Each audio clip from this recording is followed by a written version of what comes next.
சொர்க்கம் என்பது நமக்கு சொர்க்கம் என்பது நமக்கு சுத்தம் உள்ள வீடுதான் சுத்தம் உள்ள வீடுதான் சொர்க்கம் என்பது நமக்கு சுத்தம் உள்ள வீடுதான்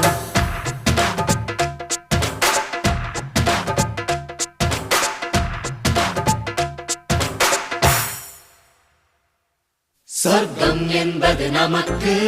சுத்தம் உள்ள வீடுதான் சுத்தம் என்பதை மறந்தால் நாடும் குப்பை மேடுதான் சொர்க்கம் என்பது நமக்கு சுத்தம் உள்ள வீடுதான் சுத்தம் என்பதை மறந்தால்